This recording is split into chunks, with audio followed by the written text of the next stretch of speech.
Okay, so big welcome to another Thursday evening live from me, Yoni Ejo, and I'm an adoption coach, adoptee, and an adopter of two girls. And I'm really pleased to introduce you to Anna Knight, who is also a coach, but a different kind of coach. So over to you, Anna. Hi, so thanks for the intro. So yeah, my name's Anna Knight. I am a two hat wearing kind of girl. I am a speech and language therapist specializing in autism, attachment disorder, and ADHD. And I'm also a personal development coach for women who have gone through difficult experiences and are wanting to move through them into amazing lives and have confidence and power and joy, good things like that. Oh, amazing. So how did you sort of get into that, your different hats and different roles? So I trained as a speech therapist straight out of school. So I went kind of school, university job, and never thought I'd work in this area. Actually, I had it in my head I was going to work with adults who'd had strokes. And Okay. then my very first job got put in a special school for 2 days a week and fell in love with the kids. I just, when you feel something's right, it's home. And so I went, I specialized, I got a master's in autism, spent about 10 years working in this area. And towards the end of that was working for a nationally based research project, which kind of spurred me on in two ways.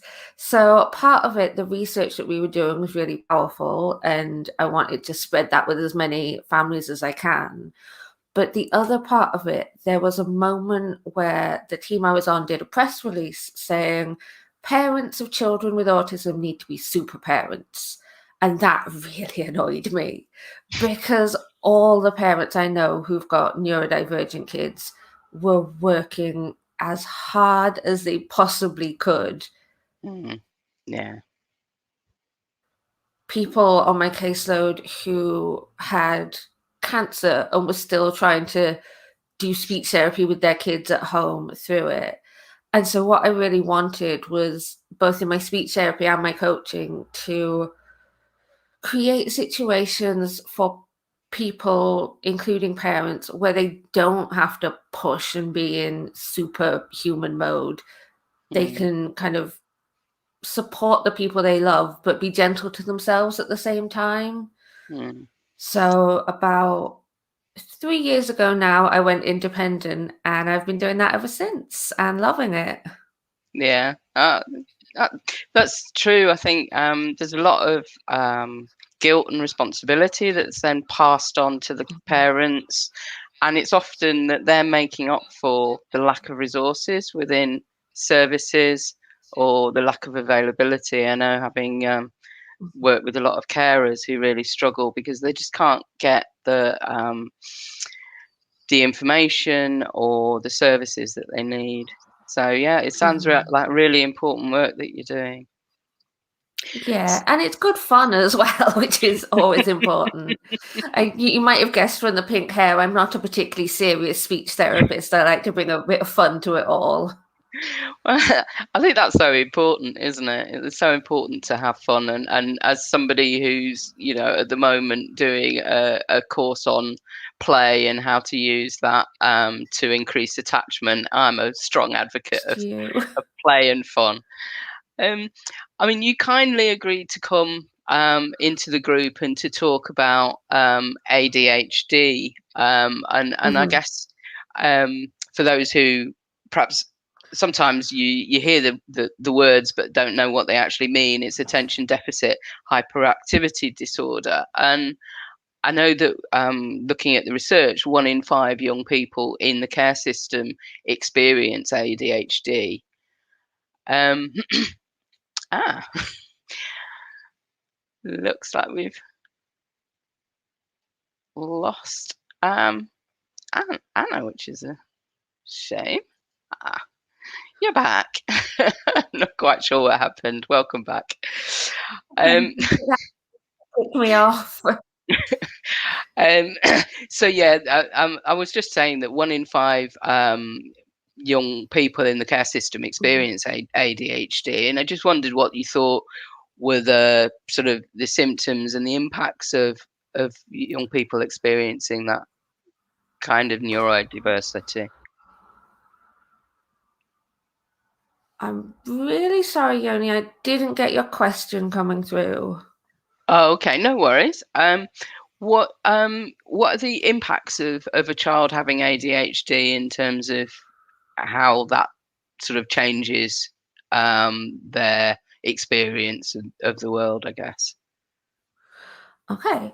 Yeah, that's a really good question. And I think it's worth acknowledging at this point that actually what we know about ADHD is quite rapidly evolving at the moment as well.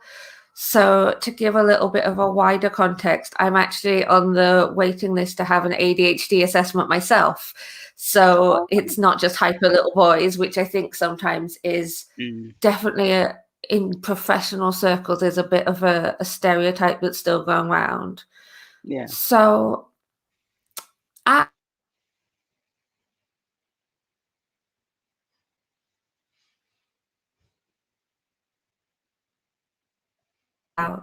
Um, at its most simple, ADHD is around holding your mind to a specific task, knowing what's important and what's not important. Okay. And so it can really affect everything, which is sounds like quite a sweeping statement. But what we know is that it's a like the big impacts are around things like impulse control, planning, task initiation. Mm, So it's not about not being able to do the skills.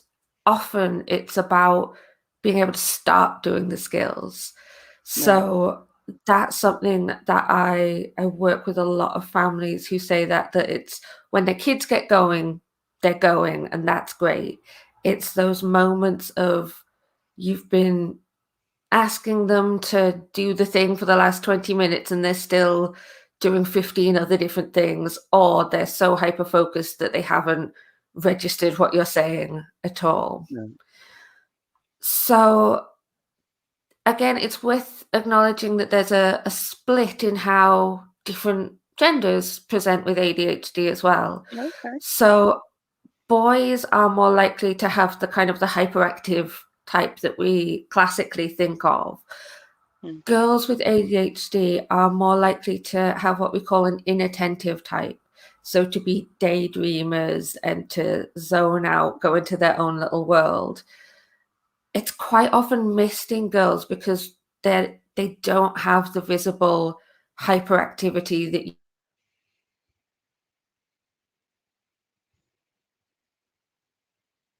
miles an hour rather than their legs. mm.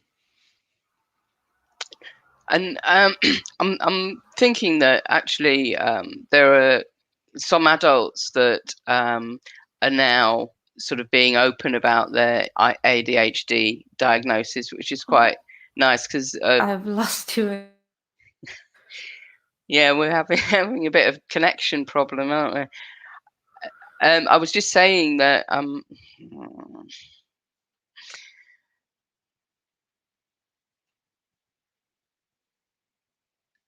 yeah, I was saying that I'm following a entrepreneur called Charlene Johnson, who is has just come relatively recently in the last sort of year or so. Um, be- hi, hi. Hi, I'm sorry. My Wi-Fi is doing something ridiculous. I'm not sure why. If I apologize again, if I apologize again, if I disappear again, I can only apologize. Okay, no worries.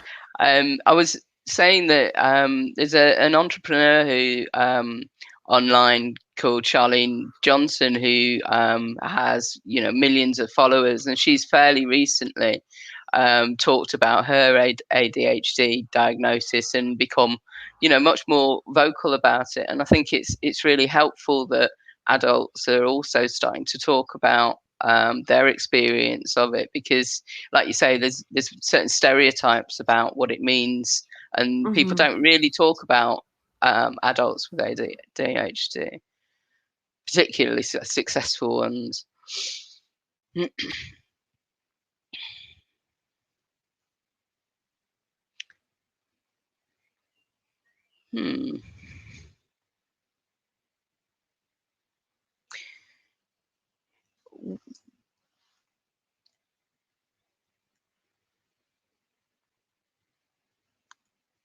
I think we've lost her again.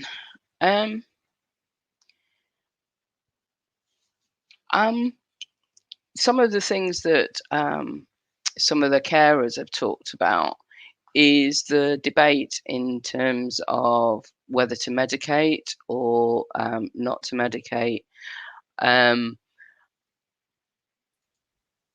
I was just saying, some of the carers are talking about whether to medicate or not to medicate, and it's very it's quite a big debate, and foster carers are often put in a situation where they feel it might have been an arrangement that's already set up, or that they're pushed in a direction of medicating. But it's like we were talking earlier, it depends on the situation, the family, the views of the child as well, and what the implications of the ADHD has, and what the implications of the medication has, because that can sometimes make people feel quite I know I've worked with young people who had medication which made them feel very sluggish and out of sync with themselves.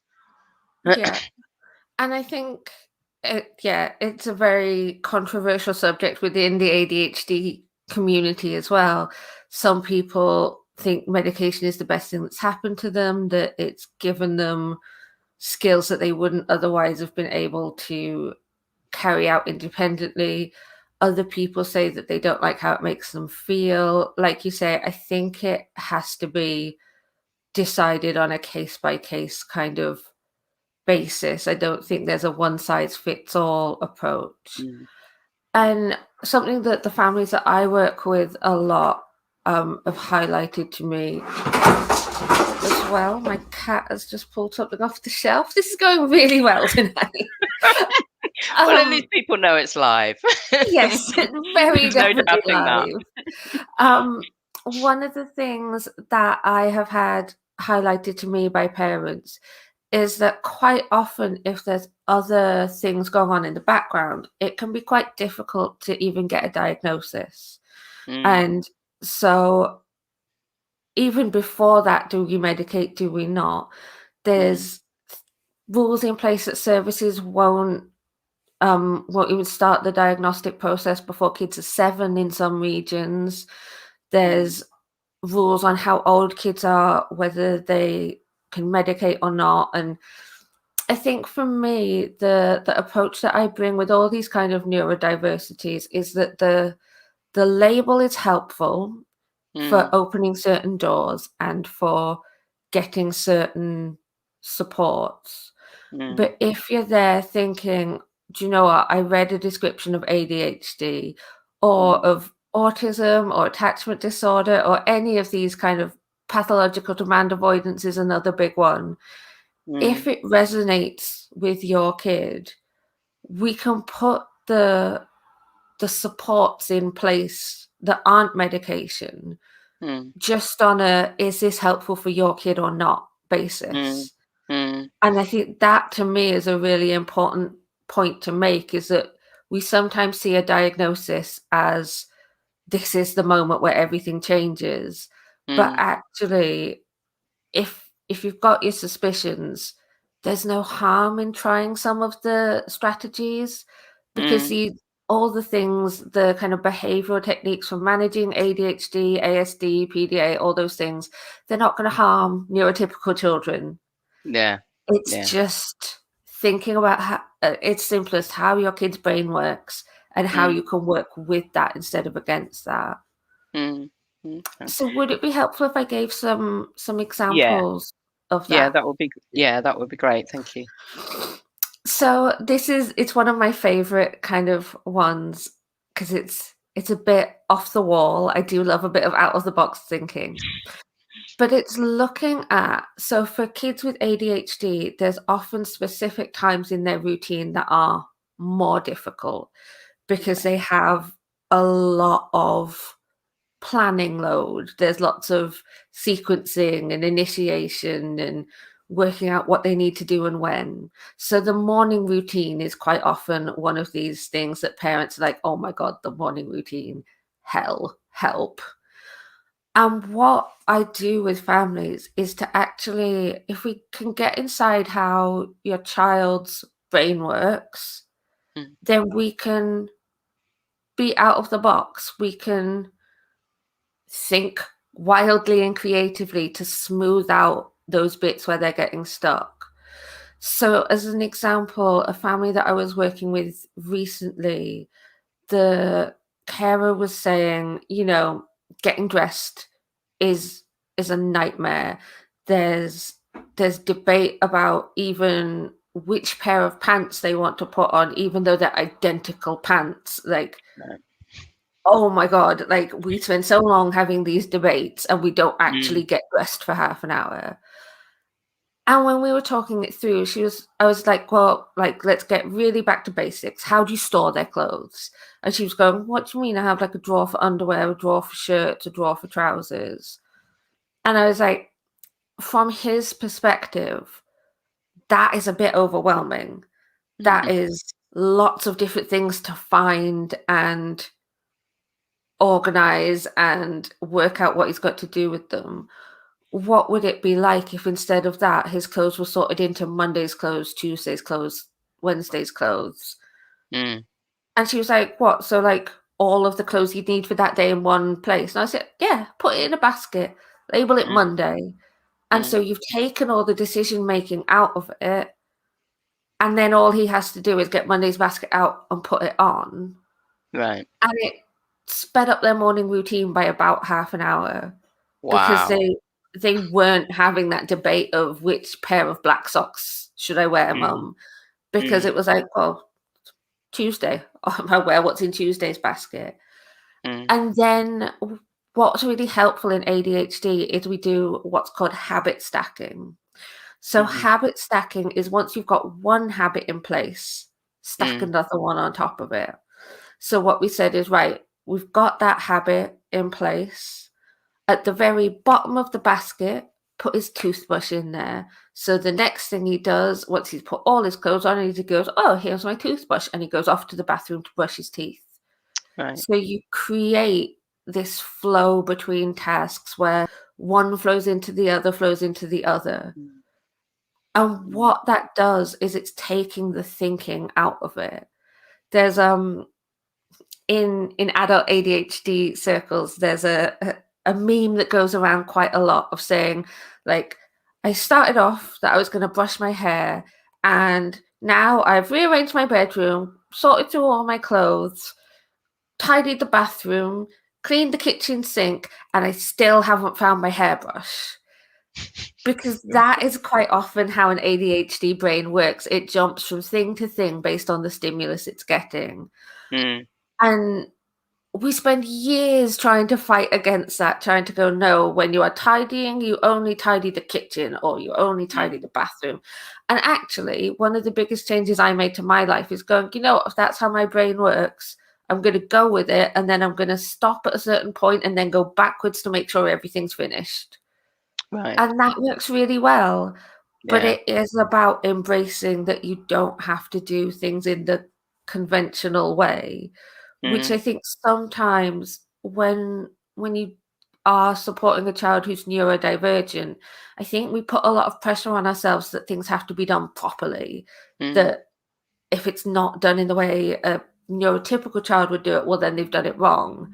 yeah. And actually, kind of at the core of all the work that I do is working with the child's existing skills and strengths and not doing things the traditional way just because that's how they've always been done.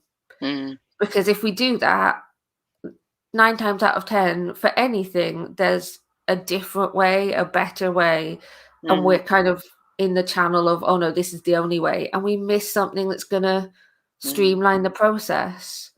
So I would guess creative thinking, I think, is important. Right.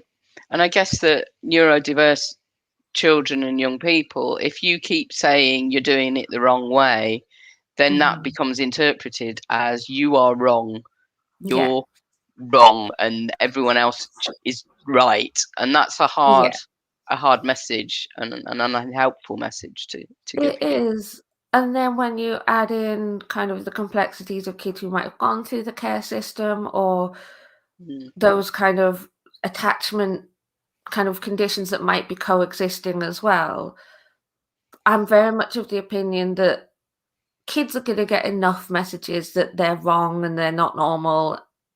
Any kid, because that's a bit of a cultural thing at the moment. Like the number of times the teacher says to me, "Oh, you know what kids are like," I could quite happily throttle someone.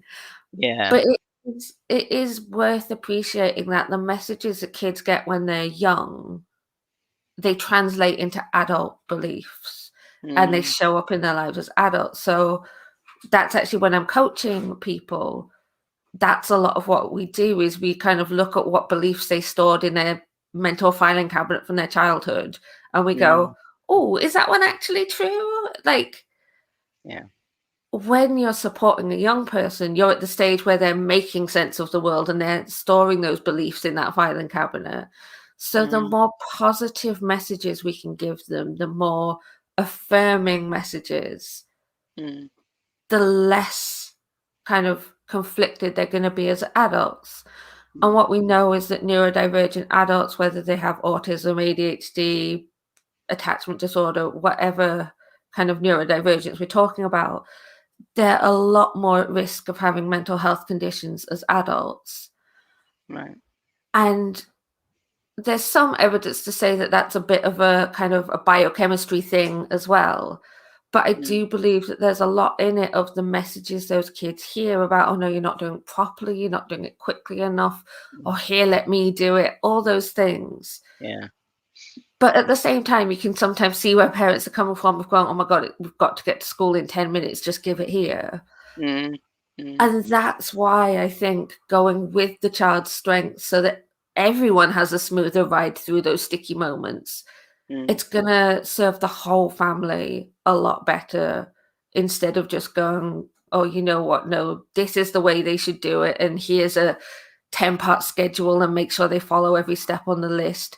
Because actually, for kids with ADHD, sometimes schedules don't work. They're quite often recommended. And for some kids, they're brilliant. But other kids, when they're confronted with a list of you do these things in this order, that's really confronting and actually makes them less likely to complete things.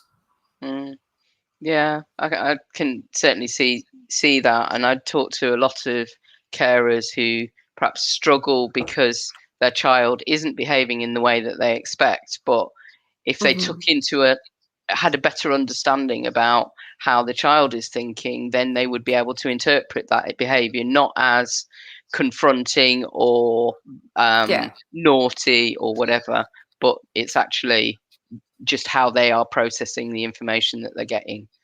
Yeah. I'm just going to ask for 1 second because as it's live, my cats are being chaotic. So just give me 1 second to remove a cat. All right.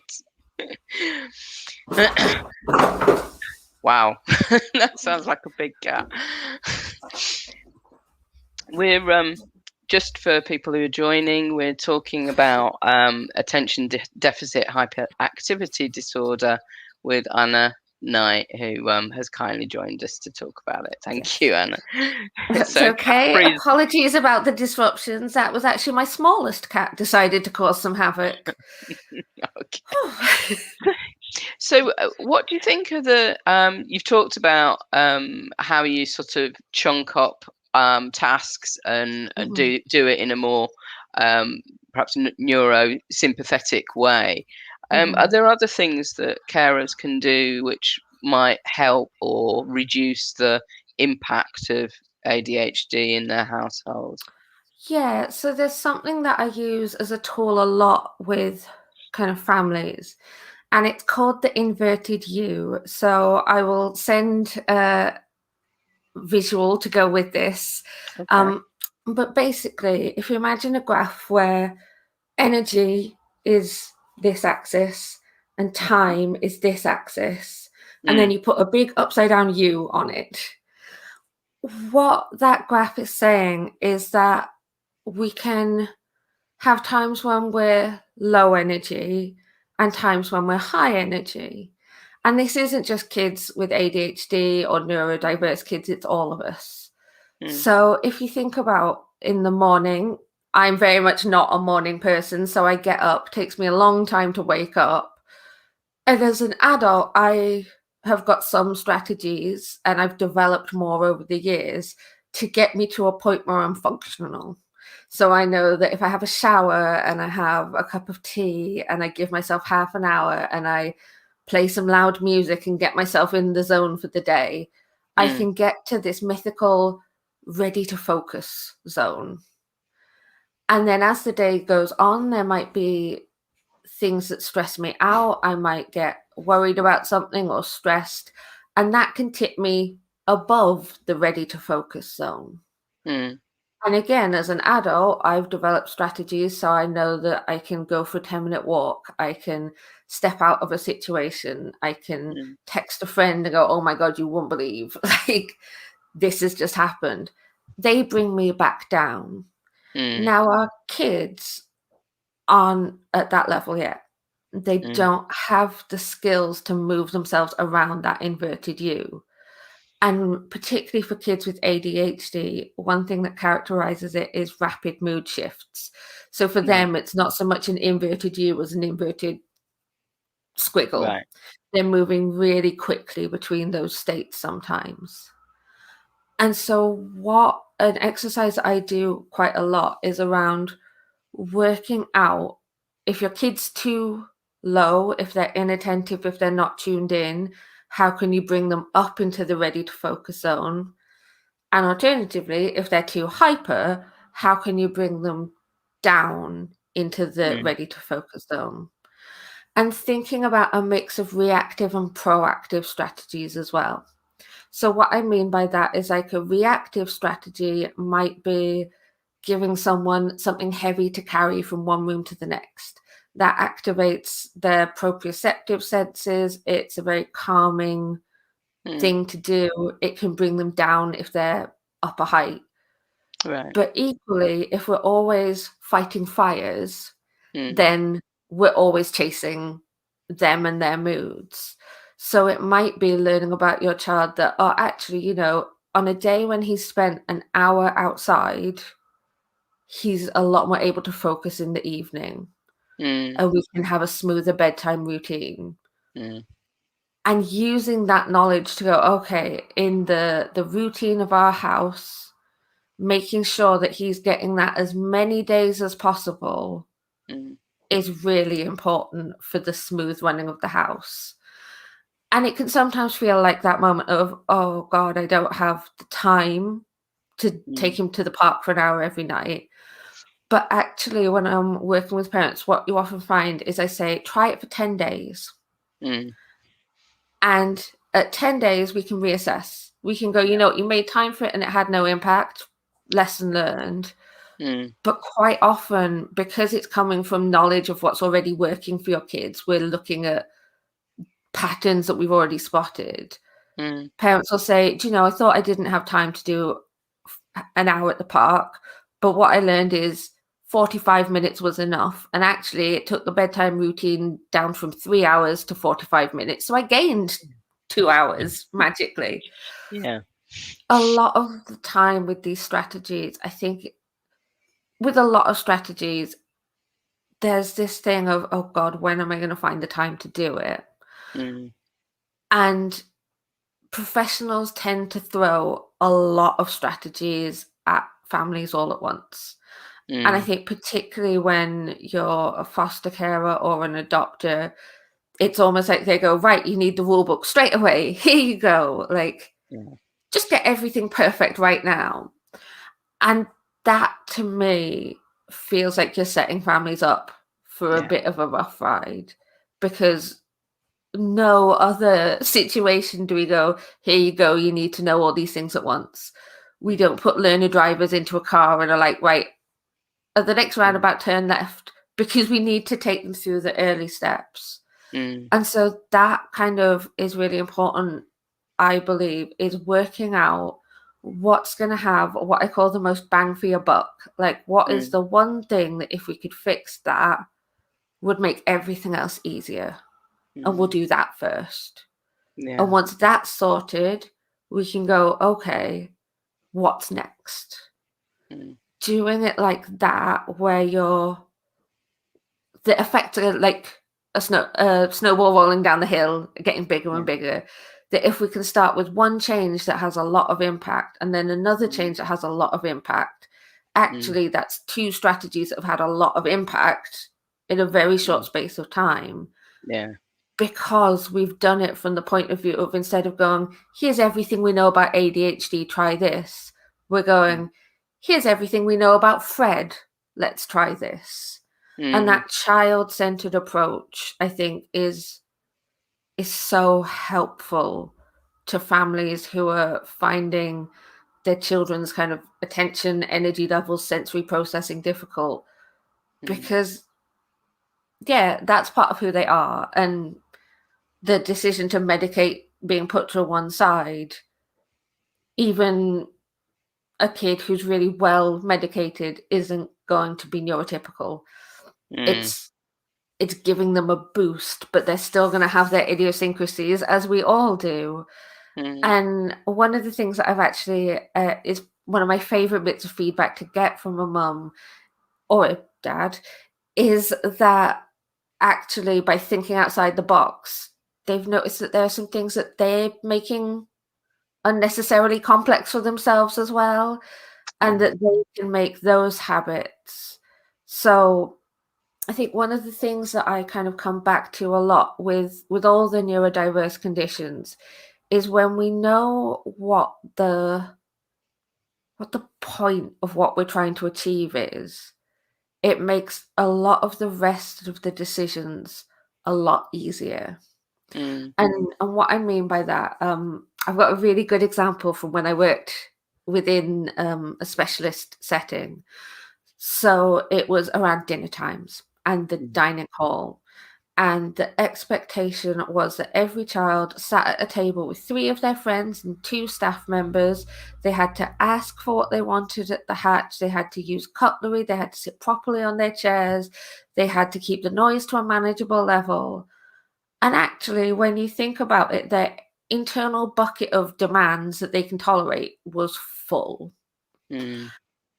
And the staff were coming to me going, oh my God, Anna, what do we do about lunchtime? Like, it's chaos. Every day we've got kids running out of the room. You take your eye off that kid and that kid's doing something. Mm. Susan's over there eating with her fingers, but I don't have time to sort that because this is going on. And at its most simplest, dinner time is about getting the kid fed, Yeah. because they need the food for the energy to get to the next stage of the day Mm. in a fueled up state. Actually, it's lovely if they ask for their dinner. That might be kind of the next most important thing, of them having choice about what they eat. Mm.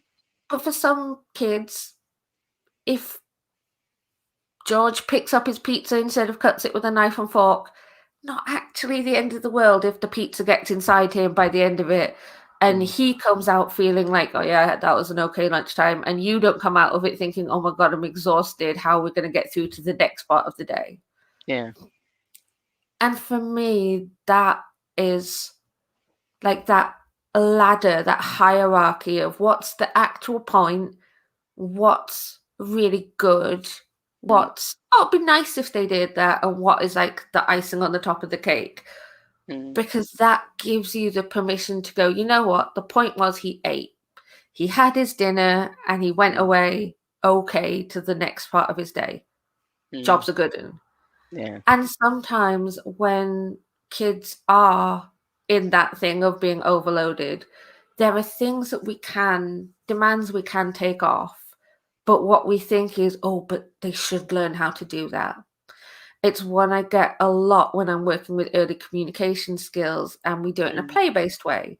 My approach is very much like, if the kids don't know they're being theraped, for want of a better word, Yeah. then it means you can do intensive support without overloading them. Mm. So we do it through play. But one thing that parents get so hooked on is, oh, they're not playing with that toy in the right way. So they're Mm. not stacking the cups in order, or they're not matching the colors to the right slots. Mm. And if our focus is communication, who cares?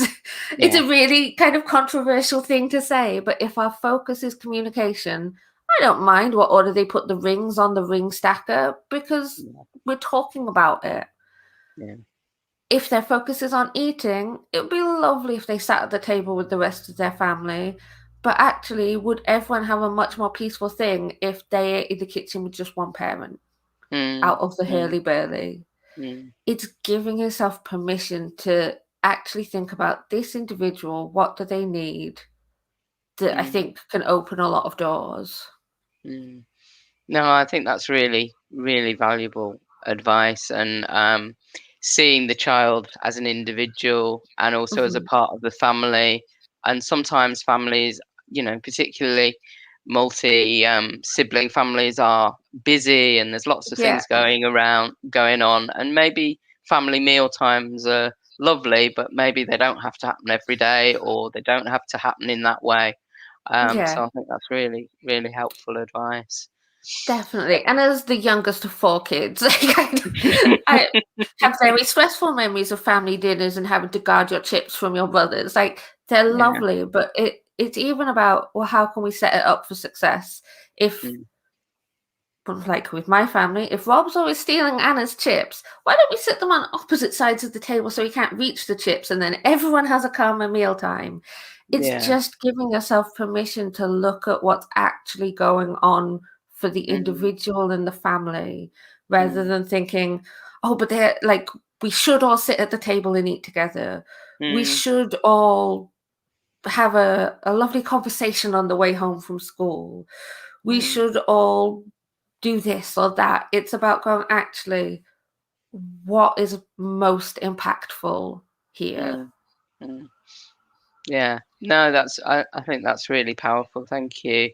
And I know that a lot of carers sort of try and get lots of activities and things for Mhm. young people to do to sort of wear them out. And that might, up to a point, that's helpful, but sometimes that can be a bit too much for them to cope with. So, as you say, it's about tailoring to the individual. Um, just before we sort of close Uh-huh. for this conversation, because I've really enjoyed our what we've been talking about. What would be sort of one piece of advice that you might give to families who are sort of struggling a bit with a child who has got ADHD, in terms of getting support or advice? Mhm. Um, I think the main thing that I say to parents over and over again is that experts might be experts in the condition. I've worked with professor level people, Mm. but they're never going to be experts in your kid. Yeah. You are the person day in, day out, from the moment that kid wakes up to the moment they go to sleep, some days, sometimes with a break for school in the middle. But you are the person with the most expertise on your child. And if your gut is telling you you need support, then follow your gut. Mm. Because I'm yet to meet a mom or dad who has gone, oh, my gut says they need support for this thing. And when I've gone in and gone, oh, no, everything's fine. Because they wouldn't be reaching out if that was the case. Mm, And sometimes professional teams can get so hooked on well, it doesn't have a label. Is it this? Is it that? Is it the other? And so if mm, you can find a professional who goes like, that is one facet, sure, but what is going on in his world or her world right now, or their world for non-binary kids? mm, What is actually causing the friction? What can we do about that? Let's get stuck in, let's be creative, and then let's teach everyone else. Let's show them the impact. That mm. once you get that confidence to go, no, you know what? I know this kid. I've put the time in. I've done all the thinking. I've probably sat up until 3 a.m. some nights thinking about all this stuff. Yeah. You've got this wealth of experience, and it frustrates the hell out of me when parents say that they've been knocked down by professionals going, oh, but you don't know ADHD, you don't know autism. No. But actually, you don't need to. You just need to know your kid Yeah. and then find someone willing to work with you on exploring them as an individual, not them as a person who fits a box. Mm. No, I think that's really good advice. Thank you. Oh, the cat has joined. Very cute cat. Um, So, the other kind of, mm, just to kind of complement that, the other thing that I find a lot with families is that we get really focused on the challenges, mm, the what's wrong, the next thing that needs attention. And so one of the things that I recommend all families that I work with do is to get a little notebook, and mm, every time something good happens, stick it in the notebook. right. And it could be big, huge things like they went to school calmly, and Mm, it could be the first time they do it, but it equally could be just that time they said something funny, mm, or they gave you a hug and it really made you smile. mm, Having that as a record, because our brains look for the evidence that goes with what we're thinking about. If we're mm, thinking everything's terrible and they're not making progress and oh my God, what are we going to do? Our mm, brain highlights all the information that supports that. mm, If we have that we can look back and go, oh my God, yeah, they did that the other day. That's really good. Or 6 months ago, we couldn't even get them dressed. And now we're thinking about, oh, they're not going to school calmly. Like, mm, it gives you some concrete evidence to see how far they've come.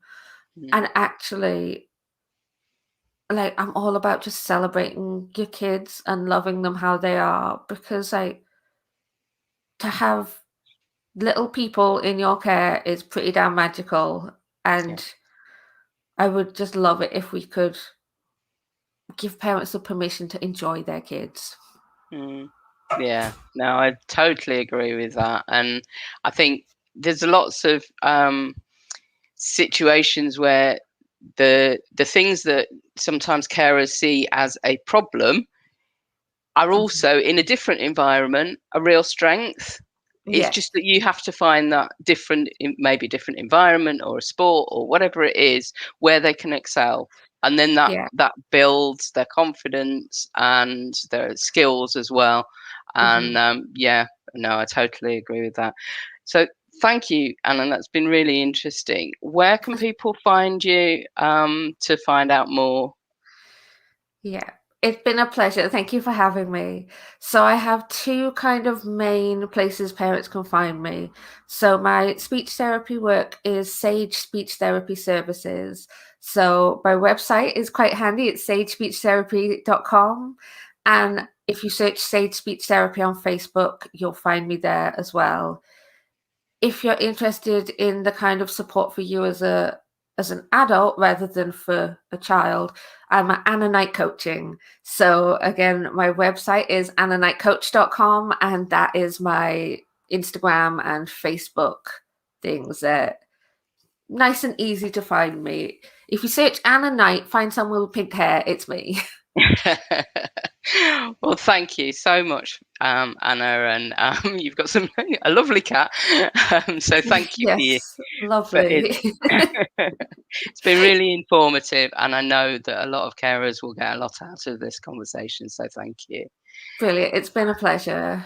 thank you. All the best. See you Thank soon. you. Thanks for watching. Bye. Bye.